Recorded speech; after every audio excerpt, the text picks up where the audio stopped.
परमेश्वर का धन्यवाद हो कि परमेश्वर ने अपने चरणों में हम सबको अपने चरणों में आने के लिए सौभाग्य दिया, और कुछ लोग नहीं आ पाए उनके लिए भी परमेश्वर का धन्यवाद, और सबको परमेश्वर आशीष दे।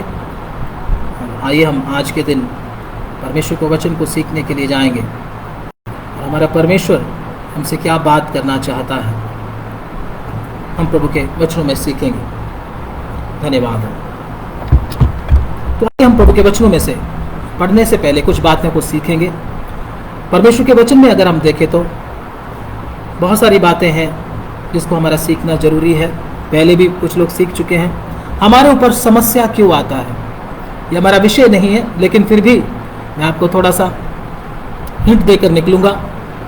समस्या क्यों आता है? प्रभु का वचन के अनुसार अगर हम देखें, सबसे पहले समस्या हमारी ही गलती के कारण हमारे ऊपर आता है, हमारी लापरवाही के कारण हमारे ऊपर आता है। नंबर 2, समस्या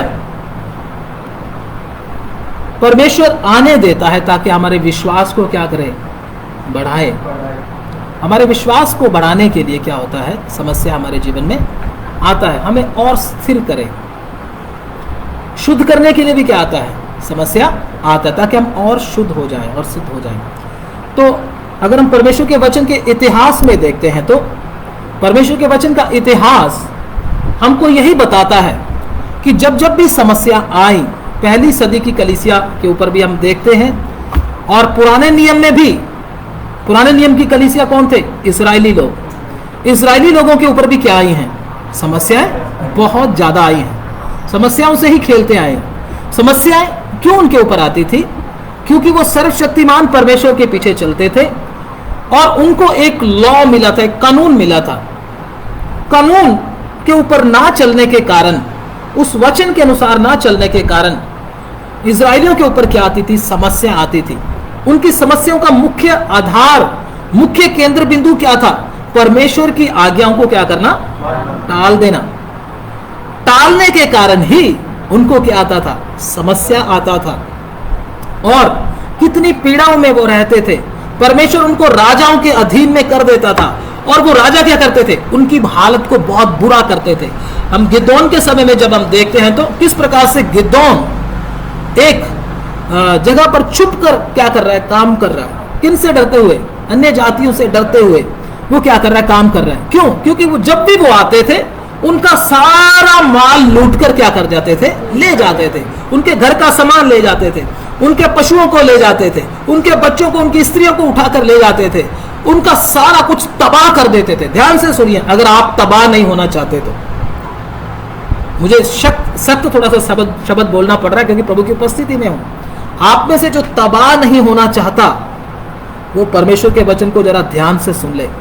अगर आपने वचन की तरफ ध्यान ना दिया तो हमारे ऊपर क्या बन सकता है, ये वचन न्याय का कारण बन सकता है। अगर हम प्रभु के वचन को ध्यान से, आदर के साथ सुनेंगे तो ये हमारे लिए आशीष का कारण भी बन सकता है, और अगर हम ध्यान से नहीं सुनेंगे ये हमारे लिए विनाश का कारण भी बन सकता है। दुनिया के ऊपर जितने विनाश आए हैं, लोग तो बोलते हैं वातावरण क्या है, खराब हो चुका है। क्या बोलते हैं?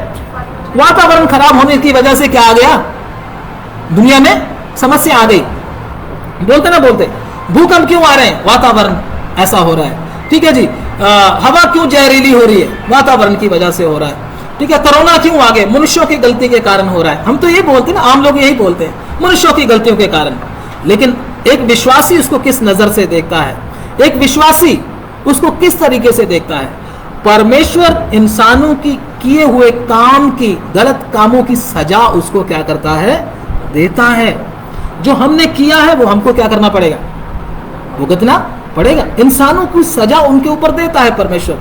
ठीक है ना, परमेश्वर क्या है, न्यायी है। बहुत सारे लोग कहते हैं ये देखो कोई अच्छा वचन हमको सुनाया करो, बड़ी आशीष का वचन। आप तो आशीषों का वचन अब सुनाते ही नहीं है ना, आप हमें तसल्ली का वचन तो बताते ही नहीं है। ठीक है, तसल्ली का वचन भी प्रभु देता है, लेकिन क्या है, परमेश्वर का क्या है स्वभाव हमको अच्छी तरह से समझना है।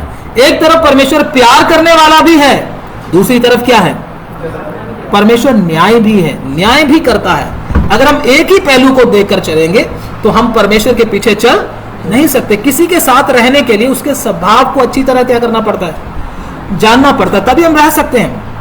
लेकिन अगर हमें स्वभाव किसी का मालूम नहीं तो हमको बाद में क्या मिलता है, फिर मुश्किल का सामना करना पड़ता है। इसलिए हम भी परमेश्वर के साथ कितनी देर रहना है, कितनी देर, युगानुयुग तक। मुझे और आपको परमेश्वर के स्वभाव को जानना बहुत जरूरी है। फिर उधर कोई आप निकलकर धरती पर नहीं आ सकते। जब एक बार चलेंगे उधर स्वर्ग में, फिर आप बोलोगे नहीं नहीं मैं तो धरती पे सही था, इधर प्रभु मैं आपके साथ रहना नहीं चाहता। नहीं होगा ऐसे। एक बार आप चले गए स्वर्ग में, उसके बाद आप स्वर्ग वाला बंदा नरक में नहीं जा सकता और नरक वाला बंदा एक बार गए तो गए।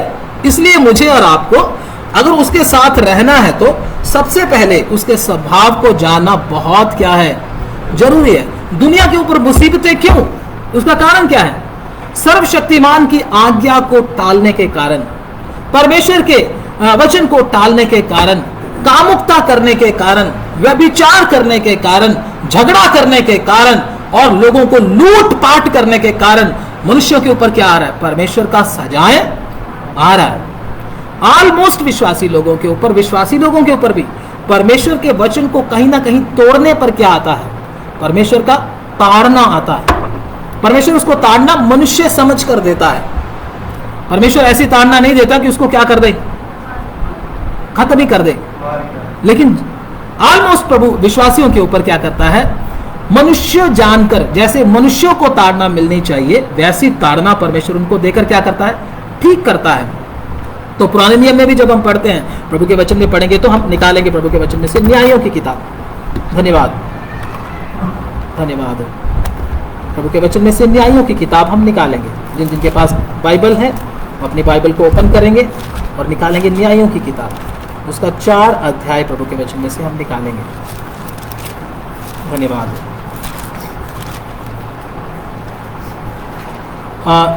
उसका 4 अध्याय, उसका पहला वचन से हम पढ़ेंगे ऊंची आवाज में। कोई भी पढ़ दे। जब एफोद मर गया तब इस्राएलियों ने फिर यहोवा की दृष्टि में बुरा किया, इसलिए यहोवा ने उनको हासोर में विराजने वाले कनान के राजा याबीन के अधीन कर दिया, जिसका सेनापति सीसरा था, जो अन्य जातियों के हरोशे का निवासी था। हाँ, तो इधर भी क्या है? जब इजराइलियों ने क्या किया? यहोवा की नजर में क्या किया? बुरा किया। क्या किया भाई? बुरा किया। तो परमेश्वर ने क्या कर दिया? उनको अन्य जाति राजा के अधीन क्या कर दिया? कर दिया। विराजने वाले राजा याबीन के अधीन कर दिया। राजा याबीन जो कि अन्य जाति राजा था उसके अधीन में कर दिया। और उसका सेनापति था सीसरा, जिसके लोहे के रथ थे। कौन से रथ थे? लोहे के रथ। और इतना मोटा था, इतना तगड़ा था वो बहुत ही खूंखार क्या था? सेनापति था। वो इजरायली लोगों को क्या देने लगा? कष्ट देने लगा, उनके ऊपर मुसीबत लाने लगा, उनको मारने लगा, उनको सताने लगा। क्यों? क्योंकि इजरायली लोगों ने क्या किया था? यहोवा परमेश्वर के खिलाफ पाप किया था। अगर हम प्रभु के वचन में समसोन के समय में भी देखें तो उस समय भी लोग क्या कर रहे थे? यहोवा परमेश्वर की आज्ञा को मान नहीं रहे थे। तो परमेश्वर ने क्या किया? उनके खिलाफ होकर परमेश्वर ने, उनके बैरियों के साथ परमेश्वर हो गया और क्या कर दिया? अन्य जातियों का चढ़ाई उनके ऊपर करा दिया। किस तरीके से वो इजरायलियों को मारते थे। इजरायली मुश्किल में आ जाते थे। हम भी मुश्किल में क्यों फंसते हैं? जब हम परमेश्वर के लॉ को, परमेश्वर के कानून को क्या करते हैं? तोड़ते हैं। तो इन लोगों ने जब तोड़ा परमेश्वर के कानून को तो इनके ऊपर मुसीबत टूट पड़ी।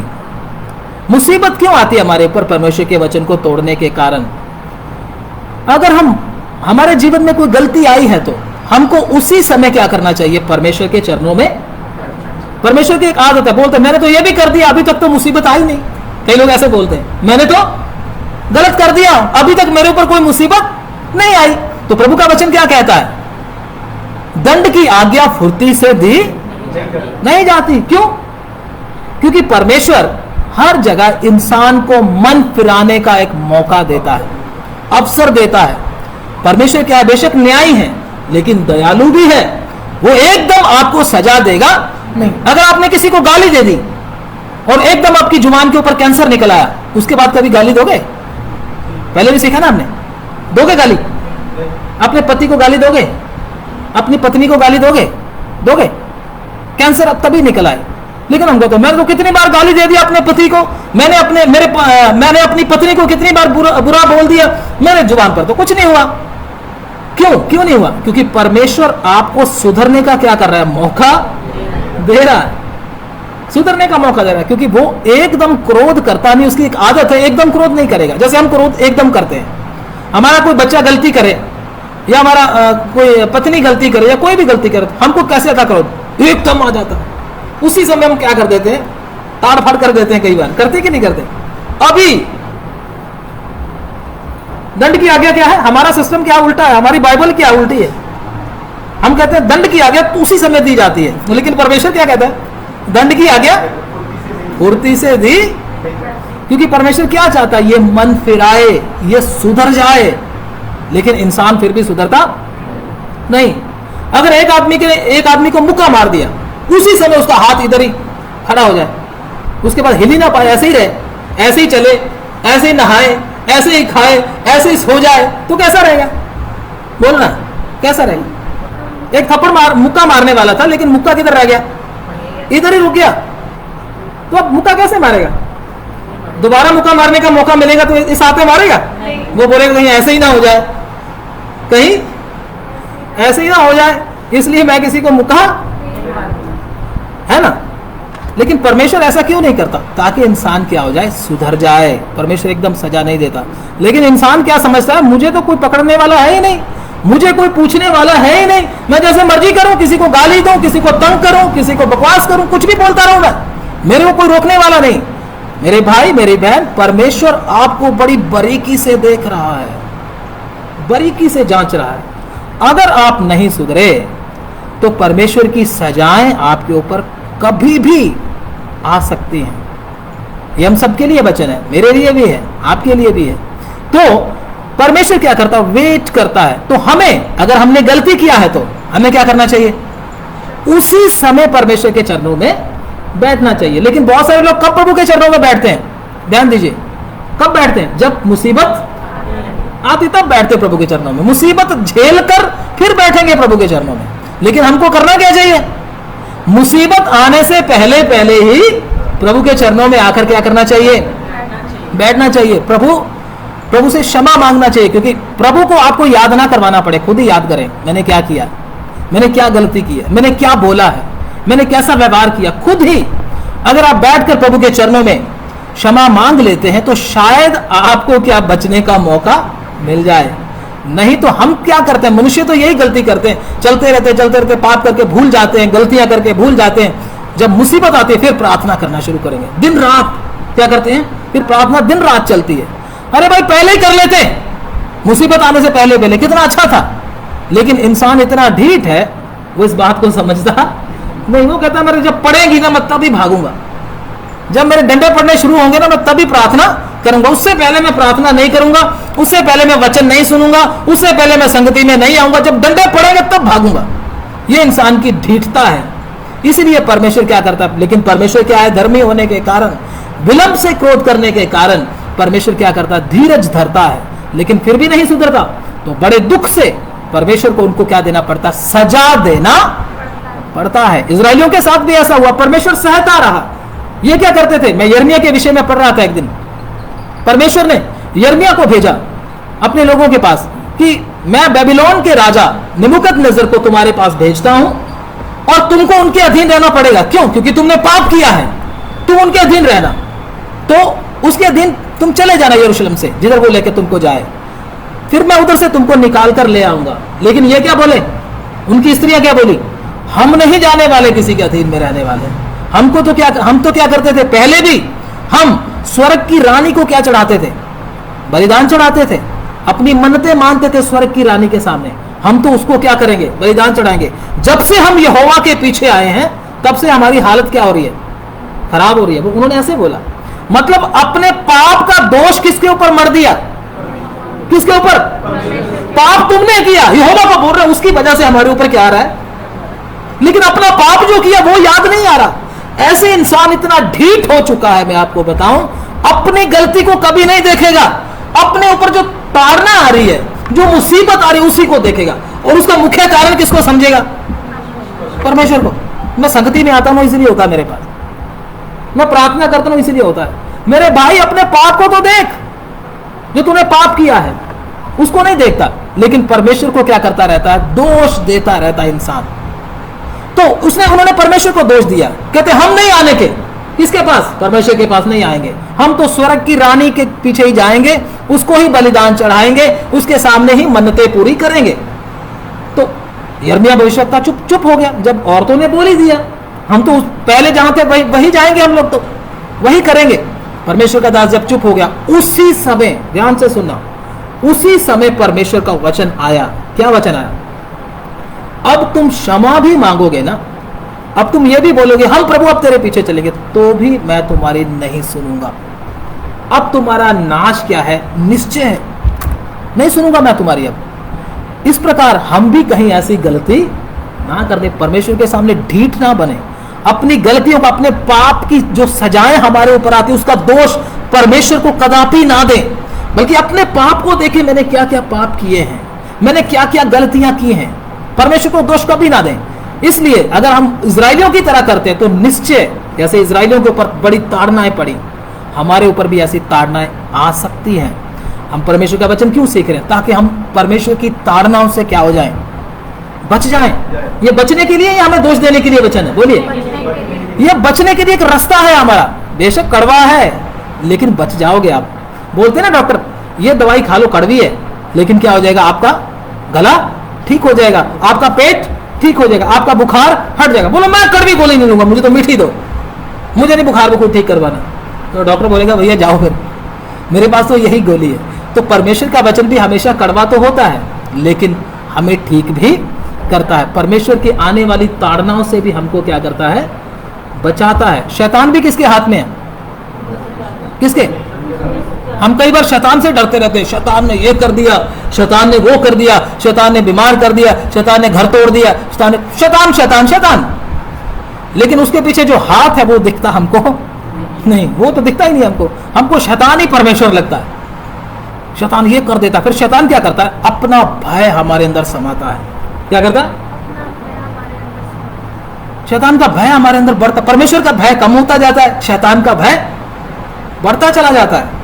फिर शैतान को ही हम अंदर ही अंदर परमेश्वर समझने लग जाते हैं। जब भी बैठते हैं तब भी शैतान का भय, बाहर निकलते हैं शैतान का भय, प्रार्थना में भी बैठते हैं तब भी लोगों को शैतान का भय।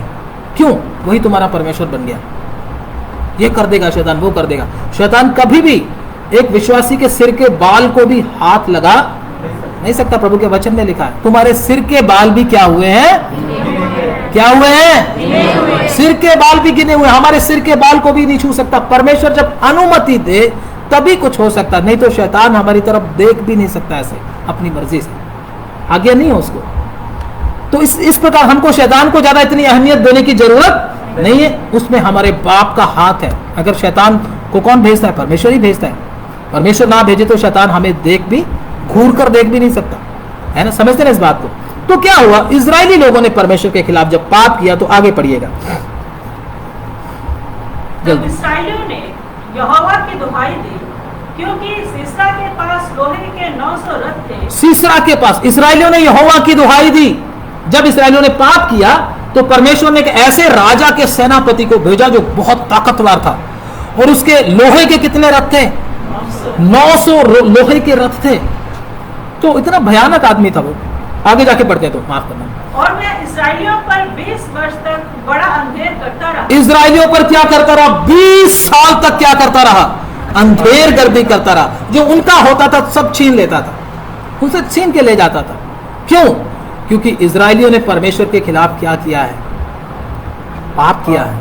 अभी हम भी, हमें कितना कुछ मिलता है, वचन सुनते हैं ना, सुनते हैं ना, आराधना करते कि नहीं करते, लेकिन आराधना खत्म होते ही वो किधर चला जाता है, कईयों का वो शांति किधर, वो वचन किधर। प्रार्थना खत्म होने के 1 घंटे बाद ही लड़ाई झगड़ा शुरू, उधर ही तमाशा शुरू हो जाता है, तू मैं शुरू हो जाता है। क्यों, कौन ले गया, सीसरा आया था वो ले गया। क्यों, क्योंकि तुम लोगों ने परमेश्वर की आज्ञा को क्या किया है, तोड़ा है।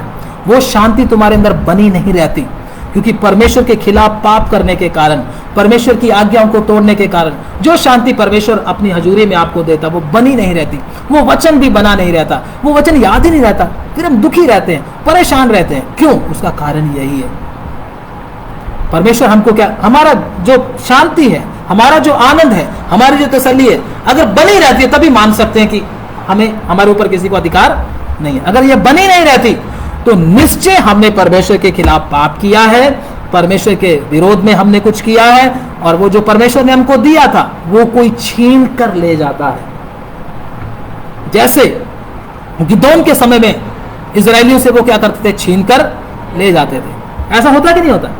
होता ना। वचन तो बहुत सुन लिया, लेकिन तसल्ली किधर, शांति किधर, प्रेम किधर, है ना, विश्वास किधर? नहीं रहता, कुछ छीनता है। इसका मतलब तो परमेश्वर अपने वचन के द्वारा हमारे अंदर की हालत को दिखाएगा। परमेश्वर हमारे एक एक की अंदर की हालत को जानता है। इसलिए बस आप क्या करें? पूरे विश्वास के साथ, पूरे मन के साथ बैठें, प्रभु मेरे अंदर की हालत मुझे दिखा। कितने लोग चाहते हैं मेरे अंदर की हालत प्रभु मुझे दिखाए? दिखा तो देगा, क्या करोगे फिर? छोड़ दोगे? देख लिया, बस देख लिया, हाँ बस ठीक है, बस जैसा मैं हूं वैसे ही ठीक हूं, मुझे कुछ नहीं कहना। कई लोग क्या बोलते हैं? मैं जैसा हूं मैं वैसा ठीक हूं, मुझे कोई कुछ ना बोले, क्योंकि मैं सुधरना चाहता ही नहीं हूं। तो फिर ऐसे लोगों को वचन असर करेगा नहीं, उनके लिए न्याय का कारण बनेगा। वचन किन के लिए? जो सुधरना चाहते हैं। आप इधर क्यों आए? मैं इधर क्यों आया? क्योंकि मैं भी सुधरना, मैं सुधरना चाहता हूं। मैं सुधरा नहीं हूं अभी, मैं नहीं सुधरा अभी, सच में। मेरे अंदर भी बहुत सारी क्या है, कमियां, मुझे भी सुधरना है और आपको भी सुधरना है। अगर मैं सुधरा होता तो मैं इधर क्यों आता? है ना, मैं तो बोलता मैं सुधरा हूं, बस मुझे कोई जरूरत नहीं है परमेश्वर की। लेकिन मुझे भी क्या करना है? सुधरना है, मुझे भी ठीक होना है।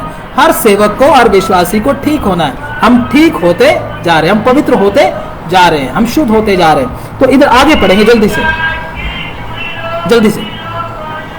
उस समय लपीदोत की स्त्री दबोरा जो नबिया थी, इस्राएलियों का न्याय करती थी। इधर एक दबोरा नामक बहन है। कौन?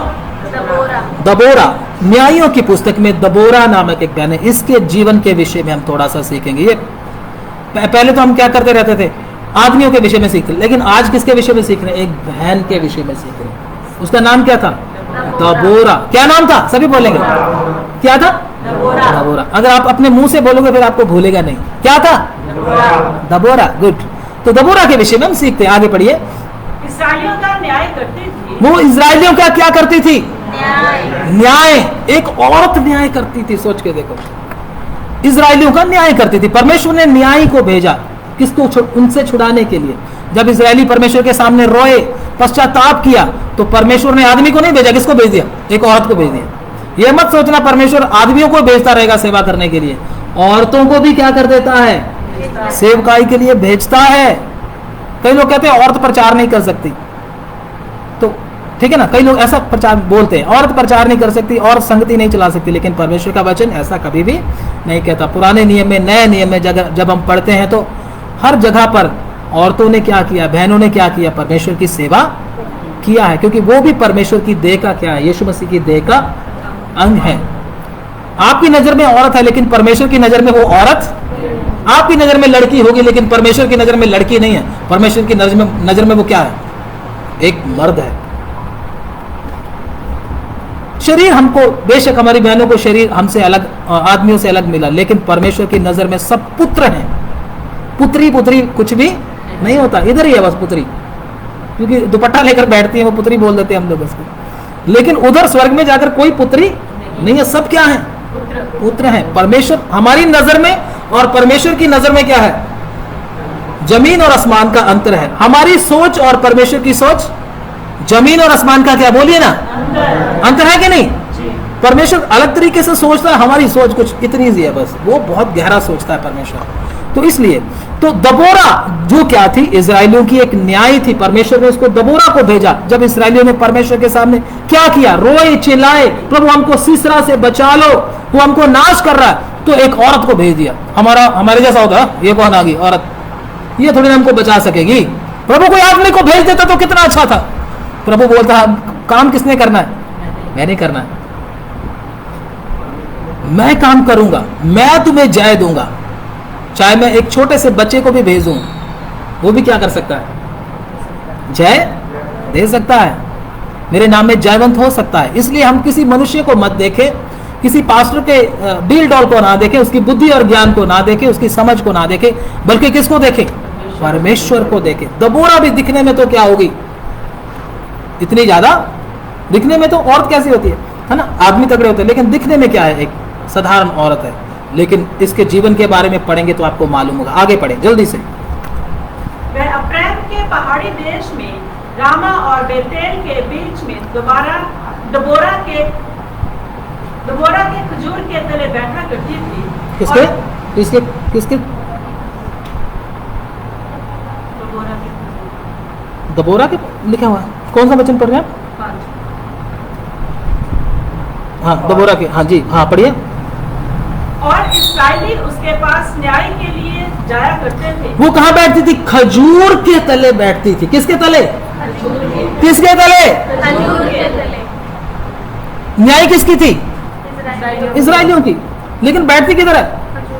तेरे को कोई जगह नहीं है बैठने की, तेरे को कमरा नहीं बनवा कर दिया किसने, तेरे को चर्च नहीं बना कर देता कोई, ऐसे ही बैठी है तू पेड़ के तले। सोचने में देखो, इजराइल की न्याय है, लेकिन इसको इच्छा नहीं है किसी प्रकार की भी। आजकल तो पास्टर के दो विश्वासी हो जो सबसे पहले क्या बोलते हैं? चर्च होना चाहिए। एक क्या होना चाहिए? चर्च के पीछे पड़ जाएंगे विश्वासी, कोई हो जाए ना। चर्च बिल्डिंग बननी चाहिए। क्यों? क्योंकि मैंने रजिस्ट्री करवानी है अपने नाम पे। सच तो बोलना पड़ता है, क्या करें, क्योंकि मैंने अपने नाम पे क्या करवानी है? सुलेख भाई क्या करवानी? क्या करवानी है? रजिस्ट्री करवानी। यही होता है ना। तो दबोरा को कुछ नहीं चाहिए, वो पेड़ के तले बैठी हुई क्या कर रही है? न्याय कर रही है। कोई छाता लेकर भी नहीं आ रहा। निस्वार्थ क्या कर रही है? सेवा। इसके अंदर क्या है? निस्वार्थ सेवा का भाव है। दबोरा के जीवन को देखो तो बिल्कुल भी ऊंचा उठने का, दिखने का इसको कोई मन नहीं। खजूर के तले बैठकर, अगर हमको कोई बोले खजूर के तले बैठकर पास्टर जी आप आराधना किया करो, हम क्या बोलेंगे? तुम्हारा घर नहीं है क्या? तुम कोई चर्च नहीं बनवा सकते, कमरा नहीं बनवा सकते, तुम्हें लानत है तुम्हारे ऊपर। हम तो ऐसे ही बोलेंगे ना बोलेंगे, क्योंकि मैंने क्या करना है? प्रचार करना है, मैंने बोलना है, मेरे लिए ये चाहिए, मेरे लिए वो चाहिए, है ना। मेरे लिए कम से कम क्या चाहिए? ठंडे की बोतलें चाहिए, मुझे दूध चाहिए, मुझे मीट चाहिए, मुझे ला कर दो, क्योंकि मैंने क्या करना है? बोलना है, मैंने सेवा करना है। ये बेचारी खजूर के पेड़ के तले, खजूर की छाया कितनी होती है जरा बताइए ना। हाँ, बहुत होती है ना, बड़ी छाया में बैठी होगी, खजूर की पेड़ के तले बैठी हुई। उधर क्या धूप भी लगती होगी, उधर बैठकर क्या करती है? धूप में मरती थी उनके लिए। कौन? दबोरा। सोच कर देखो, हमें थोड़ी सी धूप, खड़े होकर धूप में प्रचार करेंगे? नहीं। आजकल विश्वासी तो क्या हो गए? मॉडर्न हो गए। कई लोग बोलते एसी होना चाहिए, पंखों से हमें क्या काम चलता नहीं। कई बोलते कूलर होना चाहिए, चलो उससे भी थोड़ा सा डाउन हो जाए, कूलर तो होना चाहिए कम से कम, क्योंकि हमको तो क्या लगती है? गर्मी। और जब बैठेंगे देख दुख कर बैठेंगे, जिधर पंखा है उधर ही बैठेंगे। पहले ही पंखे वाली जगह क्या कर लेंगे, है ना। होते कि नहीं होते? कहीं पंखा देखकर बैठ जाएंगे, दूसरे साइड पे बैठ जाएंगे, मुझे कोई दिक्कत नहीं। लेकिन मुझे कौन सी जगह चाहिए? जिधर पंखा लगा, या कूलर के सामने, या कूलर को घुमा लेंगे अपनी तरफ। होते कि नहीं इतने स्वार्थी लोग तो हम देख। लेकिन दबोरा ऐसे नहीं थी। पढ़े इसको आगे। और इस्राएली उसके पास न्याय के लिए जाया करते थे। इजरायली उसके पास न्याय के लिए जाया करते थे। उसको किसी पदवी या किसी स्थान की क्या नहीं थी? चिंता नहीं थी। किसी आदर की चिंता नहीं थी। किसी पदवी नहीं पाना चाहती, कोई ऊंचा स्थान इजराइल में पाना नहीं चाहती थी। ना ही उसको किसी अपनी इज्जत और नाम की कोई चिंता थी। वो तो क्या चाहती थी? परमेश्वर ने जिस काम के लिए मुझे भेजा है, मैंने वही काम करना, मुझे बड़ा बनना। इस प्रकार से थी दबोरा।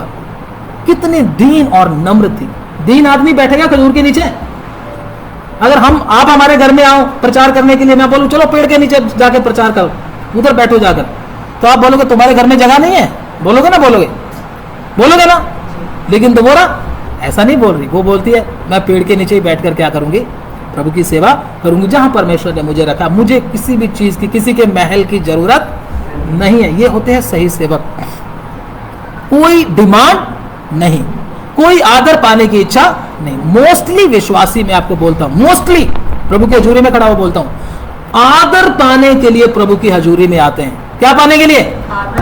क्या पाने के लिए? आदर नहीं मिला तो चले कहीं और, छलांग लगा के जाते कि नहीं जाते, कहीं और चले, आदर पाने के लिए आते हैं। देखो पास्टर जी ने पिछली बार मेरे ऊपर ही क्या लगा दिया था, सारा वचन लगाया था, होता कि नहीं होता, मुझे मेरे ऊपर लगाया था, मुझे पता है, मुझे ही बता रहे थे वो, है ना। इसका मतलब क्या पाने के लिए आए, प्रभु की हजूरी में आदर पाने के लिए आए। कभी भी दबोरा बन नहीं पाओगे, इसको कोई आदर नहीं, और इसको दूसरा क्या, इसको कोई ऊंचा स्थान नहीं चाहिए था।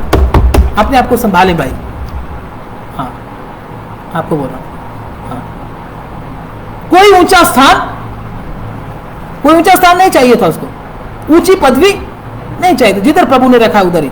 आज का विश्वासी क्या चाहता है, मुझे ऊंचा स्थान, कम से पास्टर नहीं तो एल्डर तो मुझे होना ही चाहिए। पास्टर जी मुझे तो प्रार्थना के लिए टाइम देते नहीं है, मुझे इधर खड़ा होकर वचन प्रचार नहीं करने देते। बहुतों के मन में ये क्या होता है, एक लालसा होती है, खुद परमेश्वर के काम को खुद अपनी मर्जी से करने की कोशिश करते हैं, अपने आप को दिखाने के लिए।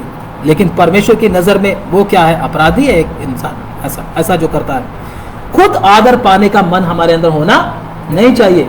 दबोरा के अंदर आदर पाने का मन कहीं नहीं। लेकिन आज हर कोई विश्वासी, ऑलमोस्ट विश्वासी प्रभु की हजूरी में संगति में इसलिए आते हैं, हमें भी कुछ बना दो। कई लोगों को सुना, हमें भी कुछ बनाओ, हम भी आते हैं, इतनी देर हो गई, हमें भी कुछ बना दो। पदवी पाने के लिए आते हैं, अगर नहीं बनाया तो मैं चला दूसरी कलीसिया के अंदर। होता है कि नहीं होता, ये सच है कि नहीं, कितने लोग सच मानते हैं।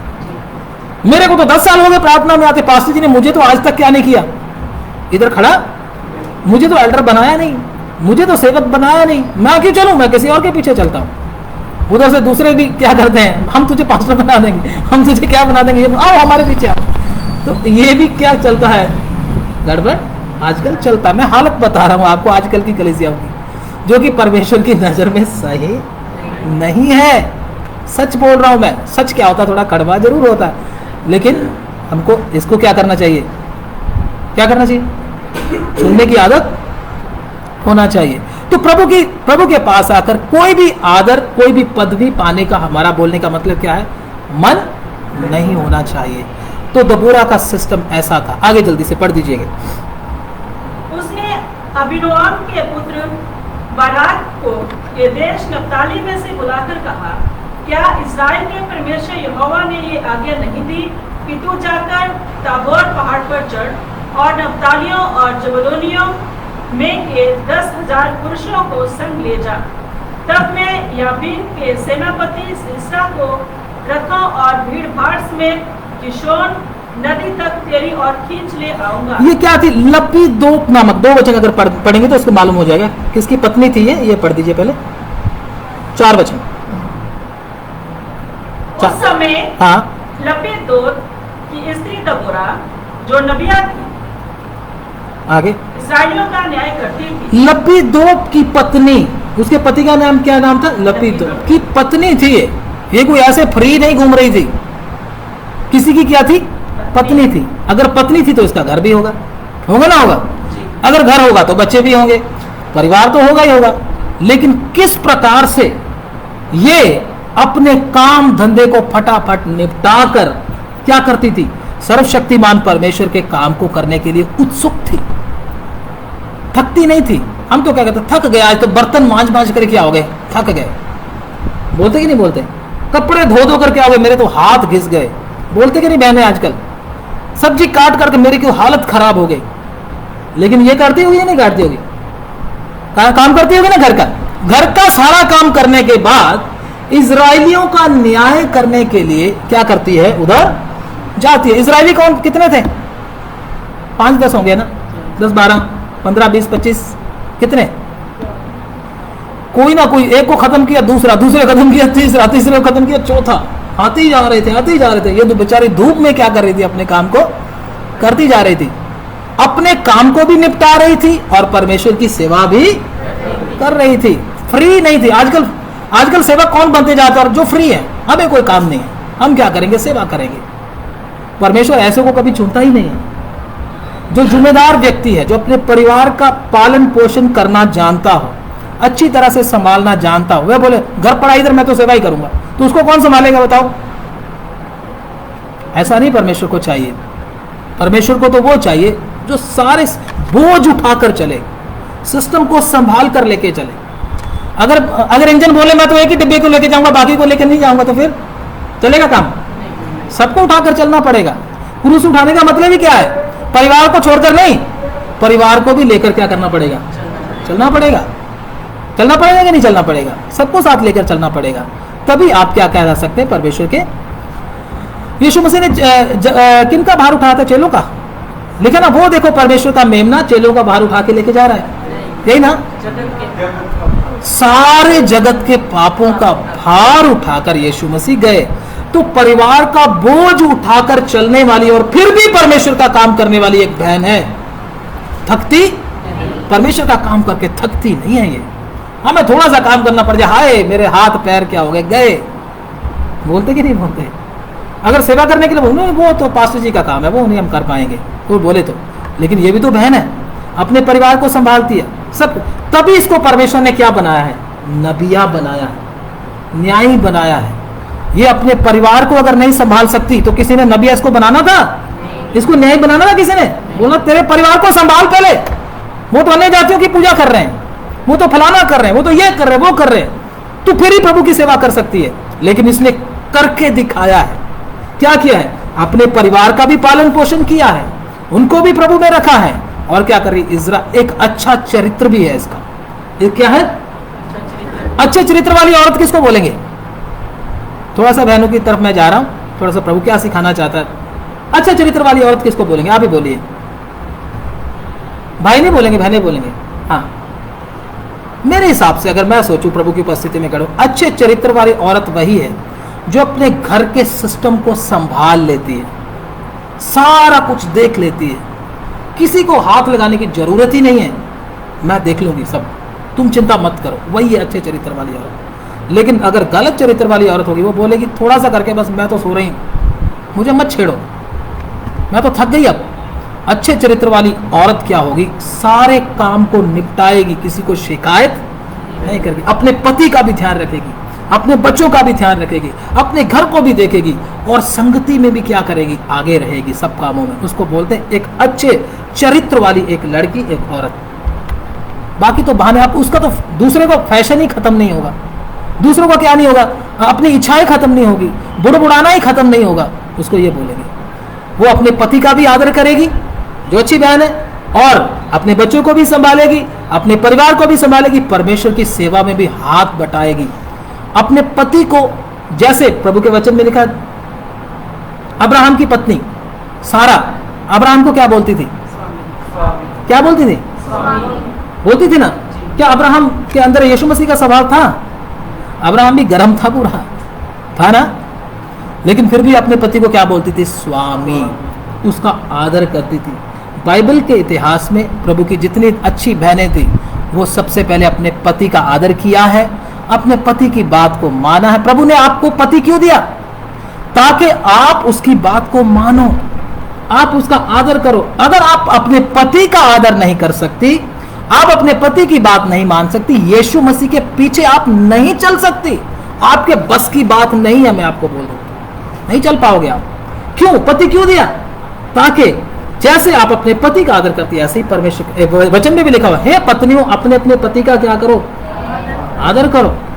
और पतियों को भी क्या बोला? अपनी पत्नियों को निर्बल पात्र जानकर उसको क्या करो? उससे प्रेम करो, उसके साथ बुरा व्यवहार ना करो। पत्नी से भी हम बुरा व्यवहार नहीं कर सकते। अगर आप पत्नी से बुरा व्यवहार करते, आप प्रभु की सेवा करने के एक विश्वासी कहलाने के योग्य भी नहीं हो, मैं आपको बोलता हूं। इसलिए हमको क्या करना है? अन्य अन्य भाषा बोलकर या शोर मचाकर काम नहीं चलेगा। हमको जीवन दिखाना है, अपना लाइफ। ये लाइट, ये ट्यूब लाइट लगी हुई है आपके घर में, ये कितना शोर मचा रही है? प्रचार कर रही है? बोलो, प्रचार कर रही है? ये ट्यूब लाइट या बल्ब ये प्रचार कर रहा है, लेकिन लाइट क्या कर रहा है? पूरा दे रहा है। शोर तो नहीं आ रहा, शोर कर ही नहीं रहा, लेकिन लाइट फिर भी सबको। ऐसा प्रचार करना और जीवन में फर्क है। कई लोग प्रचार ही करते थे, प्रचार, लेकिन जीवन बिल्कुल भी नहीं है वचन के अनुसार। परमेश्वर हमारे प्रचार को नहीं देखता, हमारी लाइट को देखता। प्रभु बोलता तुम जगत की शोर मचाने से, इधर उधर, मतलब क्या, लोगों को बताने से काम नहीं चलेगा। अगर आपका जीवन सही नहीं है तो जीवन में से क्या निकलना? लाइट निकलना। उस वचन के अनुसार आप चलते होना चाहिए, तब प्रभु आपके सेवा को, आपकी गवाही को क्या करेगा, मानेगा। खाली गवाही देना, लोगों को टैक्स बांटना, ये सेवा नहीं है भाई। सेवा चुपचाप रहकर, शांत रहकर, अपने जीवन को दिखाकर भी कर सकते हो। सब पुलपट पर खड़े होकर प्रचार नहीं कर सकते। सबको पुलपट पर प्रभु आने नहीं देगा। मैं आपको ये भी बता दूं, सब पुलपट पर नहीं आएंगे। अगर सब इधर पुलपट पर खड़े हो जाएंगे, सुनेगा कौन इधर, बताओ मुझे, समझे ना। सब नहीं आएंगे इस प्रकार, लेकिन परमेश्वर अलग अलग कामों के द्वारा सबको क्या करेगा, अपने कामों को प्रकट करने के लिए क्या देगा, अनुग्रह देगा। मेरी बात समझ पा रहे हैं आप लोग? अभी सुन लोगे तो सही रहोगे। तो हाँ, नमक शोर मचाता है, बोलो ना। नमक का शोर कितना होता है? जैसे ही पानी में आता है शोर मचाना शुरू करता है, हिलता है, करता है, करता है, सिर भी हिलाता है, हाथ भी हिलाता है, और दीवारों को क्या कर देता है, हिला देता पूरी तरह। ऐसे होता है। ऐसे ही चर्च में आने वाले बहुत से विश्वासी चर्च में तो आएंगे, दीवारों को भी हिला देंगे पूरी तरह से, लेकिन अगर जीवन को देखो तो क्या है, कुछ और ही नजर आता है। नमक तो पानी में आते ही शांत रहता है, लेकिन क्या कर देता है, एकदम उसके सिस्टम को क्या कर देता है, स्वाद को क्या कर देता है। सब्जी में जब आता है तो उधर भी शोर मचाता हुआ है ना। सब्जी में जब नमक आता है शोर मचाता है, बहन जी आपके उधर मचाता होगा ना, हमारे तो नहीं मचाता। जैसे मेरी पत्नी सब्जी में नमक डालती है तो बेचारा चुपचाप रहता है। आपके भी ऐसा रहता है ना, चुपचाप रहता है ना, शोर मचाता है, चुपचाप रहता है और अपनी उपस्थिति को प्रकट कर देता है उधर, हाँ मैं इधर हूं। और जब हम उसको खाते पता चलता, हाँ खाना क्या है, टेस्टी है। ऐसे ही मसीह जीवन होता है। दबोरा बेशक शोर नहीं मचाती थी, लेकिन इसका जीवन क्या था, लोगों के लिए छुटकारे का कारण था, लोगों के लिए आशीष का कारण था। हमारा शोर परमेश्वर नहीं देखेगा, हमारी रोशनी को, हमारे टेस्ट को परमेश्वर देखेगा, हमारे कामों को परमेश्वर देखना चाहता है। तो दबोरा क्या थी, प्रभु के वचन के अनुसार चलने वाली और आदर ना पाने का मन, है ना, कोई इच्छा ना रखने वाला मन, ऐसी एक बहन थी। और दूसरा क्या थी, वो सच्ची और ईमानदार बहन थी। क्या थी, सच्ची और, इसीलिए उसको क्या बनाया गया, क्या बनाया गया, न्यायी बनाया गया। अगर आपका जीवन सही नहीं है, परमेश्वर आपको अपने काम के लिए नहीं चुनेगा। परिवार को भी देखती है, परमेश्वर की सेवा को भी क्या करती है, देखती है। हमारा जीवन, हमारा कैरेक्टर, हमारा चाल चलन क्या करता है, हमको परमेश्वर की सेवा में अग्रसर करता है, आगे लेकर जाता है। परमेश्वर हमारे जीवन को देखता है। ध्यान से सुनिएगा, एक बात मैं आपको और बताना चाहता हूं, ध्यान से सुनिएगा, ज्यादा लंबा हम नहीं जाएंगे। परमेश्वर के वचन में अगर हम देखें तो कुछ लोग विचारों में बहुत गिरते हैं। किसमें, विचारों में गिरते ना, गिरते। लेकिन परमेश्वर के वचन के इतिहास में अगर हम देखें, लेवी व्यवस्था की पुस्तक को देखें, उधर जब भी पुराने नियम में बलियां चढ़ती थी, क्या चढ़ती थी, बलियां चढ़ाते थे, होम बलि, अन्न बलि, मेल बलि, है ना, बहुत सारी बलियां चढ़ती थी। तो पाप बलि, ऐसी बलियां चढ़ती थी। तो बलियां चढ़ाते समय में वो क्या करते थे, जानवरों को उसके ऊपर रख देते थे। वो बलियां चढ़ाने का मतलब ये नहीं कि परमेश्वर जानवरों के खून का प्यासा था, वो उसका मतलब कुछ और है, वो अभी समय नहीं, मैं आपको समझाऊंगा। तो वो क्या करते थे, जानवर के एक एक अंग को काट कर क्या करते थे, बलि पर रखते थे। उसमें सिर मुख्य होता था। क्या होता था, सिर। लेवी व्यवस्था की पुस्तक को पढ़ेंगे, अभी पढ़ने का समय नहीं है। तो उसमें सिर को, आंतड़ियों को और क्या, पैरों को, टांगों को उसके ऊपर रखना होता था। मैं सिर के बारे में आपको बताता हूं, सिर क्यों रखते थे। सिर के अंदर हमारे क्या आते हैं, ऑलमोस्ट विचार आते हैं। विचारों से हम घिर जाते हैं, बुरे विचार भी आ जाते हैं, हमको गिराने वाले विचार भी आ जाते हैं, नेगेटिव विचार भी आते हैं। नेगेटिव विचार किधर से आते हैं, शैतान की ओर से। तू मत कर ऐसा, तू मत कर, तू वचन को ना मान, पास्टर तो ऐसे बोलता रहता, मत कर मत कर मत कर, छोड़ पास्टर को, वचन को छोड़, रहने दे, ताकि तू बर्बाद हो जा। ऐसे विचार आते हैं। तो प्रभु का वचन क्या कहता है, उस जानवर के सिर को भी उस आग के, अपना उस वेदी के ऊपर रखना है। जब वेदी के ऊपर रखते थे, उस जानवर का सिर भी क्या हो जाता था, पूरे का पूरा आग की लपेट में आ जाता था। कोई बाहर की चीज उसके ऊपर बैठ नहीं पाती थी। जो आग से, आग में हो जो चीज, उसके अंदर मक्खी आएगी, बोलो, मक्खी आएगी, चूहा आ जाएगा, सांप बैठ जाएगा सिर के ऊपर आकर, चील आ जाएगी, कोई जानवर आएगा, बोलो। आग के अंदर अगर सिर को रखो, कोई जानवर आएगा। वो जानवर दुष्ट आत्माओं को बताते हैं, जो हमारे अंदर बुरे बुरे विचार, लड़ाई झगड़े के, उल्टी सीधी बातें, ऐसा लेकर, वो दुष्ट आत्माओं का काम है। अगर हमने अपने सिर को वेदी पर नहीं रखा तो दुष्ट आत्माएं काम करती रहेंगी, हमारे परिवार में लड़ाई झगड़ा पैदा करती रहेंगी। इसलिए हमको क्या करना चाहिए? अपने सिर को भी, अपने विचारों को भी किधर दे देना चाहिए? परमेश्वर को दे देना चाहिए। फिर परमेश्वर आपके विचारों को क्या करेगा? कब्जे में करेगा। ज्यादातर लोगों को विचारों में ही शैतान क्या कर देता है? गिरा देता है। आगे जाने की तो जरूरत पड़ती ही नहीं। विचार आया वैसा हम कर लेते हैं, वैसा हम निर्णय कर लेते हैं। किसी प्रभु के दास से नहीं पूछते कि ये मुझे विचार आया, मुझे ऐसा करना चाहिए कि नहीं करना चाहिए। अपने ही विचारों से चलते हैं। शैतान कहता है ये तो किसी से पूछता ही नहीं है, अब मैं क्या कर लूंगा? इसको बड़े आसानी से इस्तेमाल कर लूंगा। अब तो ये मेरा निवाला बन गया, क्योंकि ये प्रभु के दास से नहीं पूछेगा, प्रभु के किसी संत जन से नहीं पूछेगा, ये अपनी मर्जी करेगा। अब ये मरेगा। जब मर्जी करेगा तो क्या करेगा? मरेगा। बस उसको समझ में आ जाता है। इसलिए हमने अपने विचारों को वेदी पर रखना है। जैसे उस समय सिर को वेदी पर रखते थे, तो परमेश्वर क्या कर देगा? सारे हमारे मन के विचारों को भी क्या कर देगा? क्लीन कर देगा। प्रभु का वचन कहता है अगर तुम्हारी आंख बुरी है तो तुम्हारा मन भी कितना बुरा होगा। आंख बुरे का मतलब तुम्हारे अंदर से विचार कितने गंदे आते हैं। अगर तुम्हारे अंदर विचार इतने गंदे हैं तो तुम अंदर से कितना गंदा होगा। सोच के देखो, स्वर्ग में जा पाएगा? नहीं जा पाएगा। तो ऐसा अगर आता तो प्रभु के चरणों में अपने आप को रखें। प्रभु मेरे सिर के जितने भी मेरे मन में विचार आते हैं, थॉट्स आते हैं, उसको भी आप कब्जे में कर लो, ताकि प्रभु मैं तेरे वचन के अनुसार सही तरीके से चल सकूं। तो ये बहन ईमानदार थी, इसलिए इस बहन को क्या किया गया? प्रभु के काम के लिए नियुक्त किया गया। जल्दी से आगे पढ़ दें।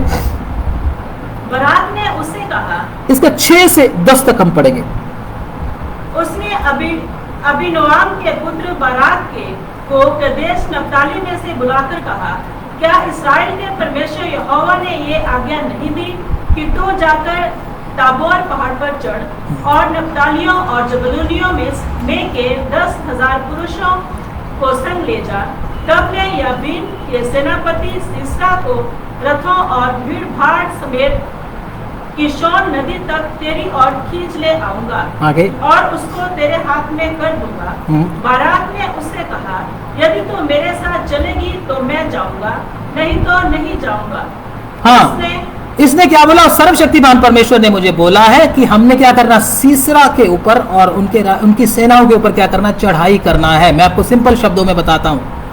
लड़ाई करने के लिए जाना है उनके खिलाफ। किसको बुलाया? बराक को बुलाया गया।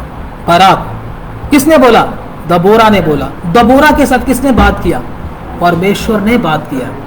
परमेश्वर के साथ बात करने वाली भी थी, ये भी आप नोट कर सकते हैं। दबोरा क्या करती? परमेश्वर के साथ बातचीत करने वाली थी। परमेश्वर उसके साथ बात करता था। क्यों? क्योंकि वो भली और एक ईमानदार एक बहन थी, ठीक है ना। और उसका कैरेक्टर देखो कैसा है। और जब बराक को बुलाया गया तो बराक भाई साहब क्या बोलते हैं?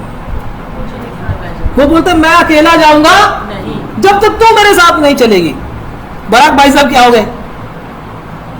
थोड़ा डर गए, लेकिन कहते तू मेरे साथ चलेगी तब मैं जाऊंगा। ये क्या बोली? अरे तेरे को राजा किसने बना दिया? बता जरा, तेरे को लीडर किसने बनाया? जरा बस इतना ही तेरा आत्मिक जीवन इतना सही है, बस खत्म। उधर तो बड़ी तालियां बजाता था, इधर क्या हो गया? तेरे को बेकार है, तू कहीं जाने वाला, किसी चीज के योग्य ही नहीं। ऐसा बोला। दबोरा बहन कहती मैं तेरे साथ चलूंगी। क्या बोला? उसकी कमजोरी को उसने उछाला नहीं है। ध्यान से सुनिएगा, बराक की कमजोरी को उसने उछाला नहीं, बल्कि उसको हौसला दिया है। तू चिंता मत कर, तेरे को डर लगता है ना, कोई दिक्कत नहीं, मैं तेरे साथ चलूंगी। मैं अपने घर बार के काम को भी छोड़ दूंगी, कोई बात नहीं, बाद में हो जाएगा, लेकिन मैं तेरे साथ चलूंगी। उसको लताड़ा नहीं, उसका ठट्ठा नहीं किया, मजाक नहीं किया। मैं आपको बोलता हूं, जितने लोग कमजोर विश्वासियों का मजाक उड़ाते हैं वो कभी आत्मिक हो नहीं सकते। कमजोर विश्वासी का मजाक नहीं उड़ा सकते हम लोग, बल्कि उनको क्या करना है? उठाना है। वो होते अभिषिक्त। अगर आप मजाक उड़ाते हैं, उनको ठट्ठा करते हैं, उनको तुच्छ समझते हैं, परमेश्वर का अभिषेक आपके ऊपर है ही नहीं। मैं आपको बोलता हूं, क्योंकि परमेश्वर भी किसी को तुच्छ समझता, कभी किसी को तुच्छ नहीं समझा परमेश्वर ने, कभी भी। वचन में लिखा हुआ है किसी को तुच्छ नहीं समझता। अगर हम दूसरों को तुच्छ समझते हैं, अपने आप को बड़ा अच्छा और आत्मिक समझते हैं, तो हमारा जीवन वचन के अनुसार नहीं है भाई साहब। हमको बहुत वचन सीखने की अभी जरूरत है। पुराने नियम की एक नबिया, पुराने नियम की एक न्यायी बहन जिसको इतना वचन मालूम नहीं, उसका व्यवहार देखो कैसा है। अपने ऊपर घमंड नहीं कर रही, हाँ मैं तलवार चलाकर जीत लूंगी, ठीक है तेरे को तो लड़ना नहीं आता, मैं अकेली चली जाऊंगी, रहने दे तू, अगर डरता है तो तू चुप जा, बिस्तर के अंदर घुस जा, रजाई के अंदर घुस जा। अगर हम होते ना, मैंने बोलना था रजाई के अंदर घुस जा, लाना था तेरे ऊपर, हमको तो लड़ने के लिए जाना था, तू परमेश्वर का हो ही नहीं सकता कभी। लेकिन वो क्या बोली, मैं चलूंगी, मैं तेरे साथ चलूंगी, तू चिंता मत कर। ऐसा हौसला देके वो बराक के पास गई। मुझे और आपको भी क्या करना है, दूसरों को तसल्ली देने वाला बनना, किसी की कमियों को देखकर उसका मजाक उठाने वाला बनना नहीं, हौसला देकर उनको उठाने वाला बनना है। फरीसी नहीं बनना। फरीसी क्या करते थे, दूसरों की गलतियों को बताते थे, खुद तो क्या निकल जाते थे, ऊंट निकल जाते थे। ऊंट को क्या कर जाते थे, लेकिन मच्छर को क्या करते थे, बोलने का मतलब बड़ी बड़ी गलतियां कर देते थे। छोटी सी गलती दूसरों की देख के क्या बोलते थे, हाँ वो तो दूरबीन लगाकर बैठे थे सबकी, ऐसे करके कौन गलती कर रहा भाई, सुलेख ने ये गलती, हाँ अगली बार इसकी खैर नहीं। फिर इसी यही तो करते थे, हाँ यीशु मसीह ऐसा कर रहा है, अब यीशु मसीह को पकड़ेंगे कल को। यीशु मसीह को भी करते थे ना, हाँ तू यहूदियों का अपने आप को क्या बोलता है, राजा बोलता है, और बोलता है मंदिर को कितने दिन में बना दूंगा, अपने आप को परमेश्वर के तुल्य ठहराता है। तू क्या करता, सबत के दिन की पालना नहीं करता, उसके अंदर गलतियां ही निकालते, बस यही करते रहते थे। तो हमारा काम लोगों की गलतियां लोगों को बताना नहीं, बल्कि उसको क्या, उसके लिए प्रार्थना करना। लोगों को गलती बताकर क्या फायदा होगा। अगर मैं बहन शोभा की गलती लोगों को बताऊं तो बहन शोभा आत्मा में बलवंत हो जाएगी, बोलो हो जाएगी, भाई सुने हो जाएगा बलवंत। अगर मैं आपकी गलती दूसरों को बताऊं, ये आत्मा में हार जाएंगे, बोलो क्या होगा, फायदा होगा कोई फायदा नहीं। अगर मैं उनको उठाऊं, उनके लिए प्रार्थना करूं, उनको भी खड़ा होने का मौका मिलेगा। अगर एक भेड़ जख्मी हो जाती तो चरवाहा क्या लेके आता है ना, कहीं गलती उससे हो गई, थोड़ी झुंड से इधर उधर होगी तो क्या हो जाएगा, वो जख्मी होगी तो चरवाहा उधर से डंडा ऐसे पकड़ के आने दे, आज इसको आने दे। एक तो उसने तोड़ी, दूसरी मैं तोड़ूंगा, चल भी नहीं पाएगी। फिर चरवाहा ऐसा बोलता है, क्या करेगा, उसको तसल्ली देगा ना, उसको गले से लगाएगा, उसके मलम पट्टी करेगा, उसको कंधे पर, उसको मारने की जरूरत है या कंधे पर उठाने की जरूरत है, बोलो ठीक कैसे होगी। अगर मान लो वो पीछे जो बहन बैठी उसमें गलती है, तो मैं इसको डंडा मार के समझाऊंगा तब समझेगी या प्यार से समझाएगी। इसको हौसला कैसे मिलेगा, प्यार से मिलेगा या डंडे से मिलेगा, प्यार से। लेकिन हम लोग क्या बन गए, मैं बोलता हूं 90% विश्वासी फरीसी बन गए। फरीसी बड़े भयानक और खतरनाक फरीसी बन गए, लोगों की गलतियों को दूरबीन लगाकर देखते रहते, आज तो बताएंगे पास्टर जी को इसकी गलती, लेकिन अपनी गलती वो नहीं बताएंगे, वो दिखती नहीं है। तो इसलिए प्रभु कहता है अंधे अगुओ, लोगों को अंधे बोलता है परमेश्वर। लेकिन दबोरा ऐसी नहीं थी, बराक आत्मा में इतना बलवंत नहीं है, दलेरी इसको नहीं है, वो बोलती मैं चलूंगी तेरे साथ, हौसला दे रही है। कितने लोग चाहते मेरा जीवन भी ऐसा बने, मैं दूसरों को तसल्ली देने वाला बनूं, ना कि दूसरों की गलतियों को उसको सामने लताड़ने वाला बनूं। यीशु मसीह दूसरों की गलतियां बताकर उनको लताड़ते थे। जितने पापी यीशु मसीह के पास आए ये बोलते थे, तू व्यभिचार करते पकड़ी गई ना, तेरे को डंडे पड़ने चाहिए, ऐसे बोला है ना। जब कोई और पापी व्यभिचारन कोई आते तो कैसे बोलते थे, कोड़ा लेते थे हाथ में, कोड़ा लेकर आते थे यीशु मसीह, इसको लिटाओ और इधर इधर ही लगाओ इनके, है ना, इसके कितने लगाओ, एक कम 40 कोड़े लगाओ इसके, ऐसे बोलते थे। वो बोलते तुझे किसी ने मारा तो नहीं, बोलते नहीं, जब मैं भी तुझे सजा नहीं देता। आगे से पापियों के साथ इतने नम्रता के साथ व्यवहार करते थे। प्रभु यीशु मसीह के जीवन को देखें, फरीसी ना बने, उनसे प्रेम करें। तो प्रभु अब जो वचन हमको दिया है उस वचन के अनुसार हमको भी डलना। वचन बहुत है लेकिन आगे हम उसको नहीं पढ़ने के लिए जाएंगे क्योंकि समय हो चुका है। तो दबोरा का जीवन हम सब के लिए क्या बन जाए, आशीष का कारण बन जाए। इसको रिपीट करता हूं, दबोरा सबसे पहले तो क्या थी, दीन और नम्र स्वभाव की थी। नंबर 2 वो क्या थी, बोले ना, परमेश्वर से बात करने वाली थी। नंबर 3 वो क्या थी, एक अपने घर का अच्छा प्रबंध करने वाली, अपने पति का, अपने परिवार को संभालने वाली। नबिया थी, इसीलिए उसको परमेश्वर ने किस लिए चुना? अपने काम के लिए चुना। और लास्ट क्या थी? दूसरों को तसल्ली देने वाली, दूसरों को हौसला देने वाली।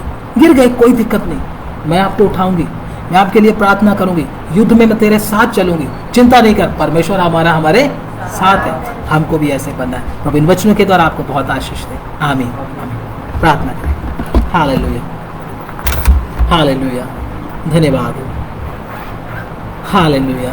बेशक आपके जीवन में कमियां हैं, हमारा परमेश्वर आपको शुद्ध करना चाहता है।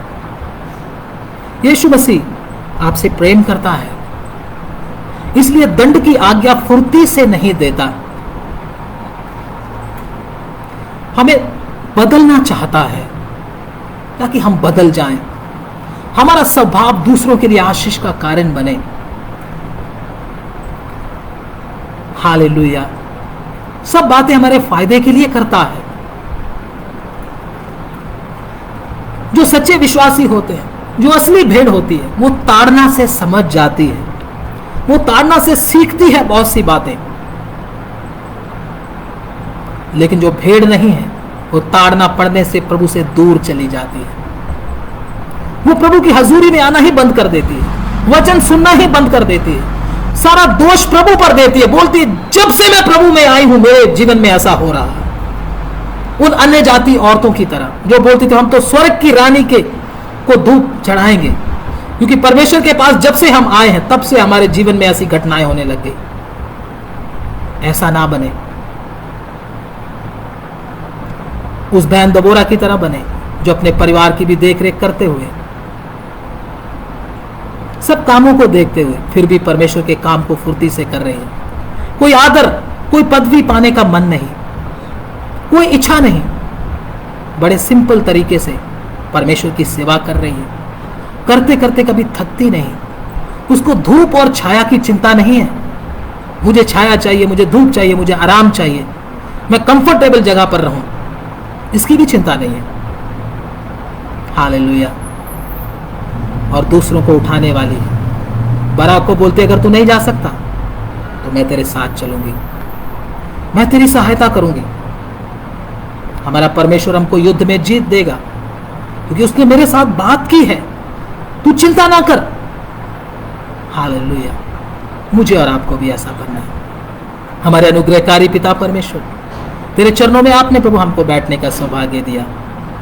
तेरे वचनों को सीख कर प्रभु आपने हम में से बहुतों के साथ बात किया है। धन्यवाद देते हैं प्रभु जी, एक एक के जीवन को बदल दो ताकि तेरे आने वाली ताड़नाओं से हम बच सके। पिता, स्वर्गीय पिता, प्रभु एक एक बच्चों को आशीष दे, जो बाद में भी सुनेंगे उनको भी आशीष देना।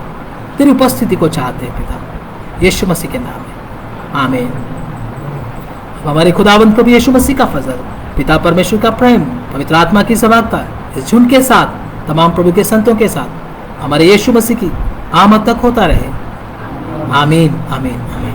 सबको जय मसीह की बहुत बहुत आशीष दे। God bless you all.